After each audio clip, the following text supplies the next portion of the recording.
नमस्कार, सुप्रभात। मुझे लगता है अब मेरी आवाज पीछे तक आ रही होगी। नमस्कार, सुप्रभात। क्या आप सभी लोग मुझे सुन पा रहे हैं? ओके, धन्यवाद। तो मैं ये बताना चाहूंगी कि आज मैं अपने R&D टीम को रिप्रेजेंट कर रही हूँ। मेरा नाम डॉक्टर पूर्णिमा तिवारी।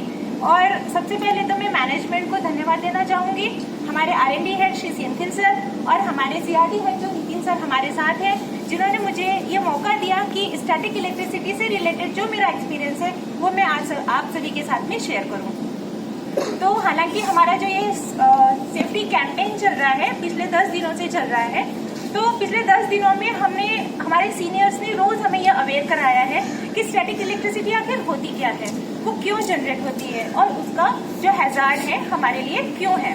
तो उसी से श्रृंखला में एक कड़ी जोड़ते हुए मैं आपको बताना चाहूंगी, मैं भी आज इन्हीं बिंदुओं पर चर्चा करूंगी।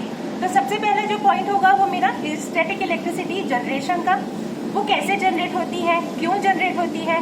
दूसरा अक्यूमुलेशन का, कि वो कहाँ अक्यूमुलेट होती है। और तीसरा, अगर वो अक्यूमुलेट हुई तो उसे डिस्चार्ज कैसे किया जाए और उसका सोर्स क्या है डिस्चार्ज करने का।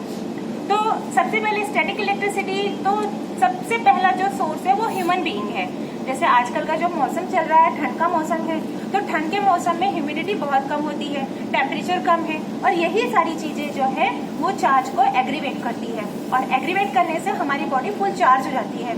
जब हमारी बॉडी फुल चार्ज होगी, उसको डेसिपेशन करने के लिए कोई स्पेस चाहिए। अब हालांकि हमारे जो सिंथेटिक क्लॉथ्स है उसे तो डेसिपेट होगी नहीं, ना तो वो निष्क्रिय होगी, तो उसके लिए हमें करना क्या है।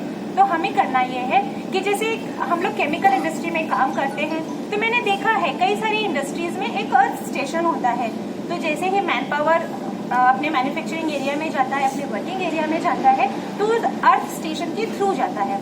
अब आपको अर्थ स्टेशन के थ्रू जाना कैसे है, तो आपके जो कपड़े हैं, आपका जो हैंड है, आपकी जो बॉडी है, आपको उस अर्थ स्टेशन में टच करना है, जिसकी वजह से आपकी बॉडी में जो भी चार्ज डेवलप हुआ है, स्टैटिक इलेक्ट्रिसिटी डेवलप हुई है, वो डी अर्थ हो जाए, डी स्टेटिटाइज हो जाए या डी एनर्जाइज हो जाए। इस तरह से आपकी बॉडी का जो चार्ज है वो न्यूट्रल हो जाएगा।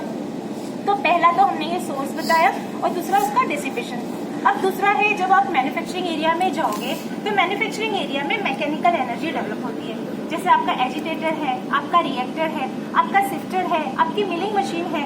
तो ये सारी चीजें में जब आपका प्रोसेसिंग होता है, प्रोसेसिंग के दौरान जो मैकेनिकल एनर्जी डेवलप होती है, उस मैकेनिकल एनर्जी के थ्रू कई सारे चार्जेस डेवलप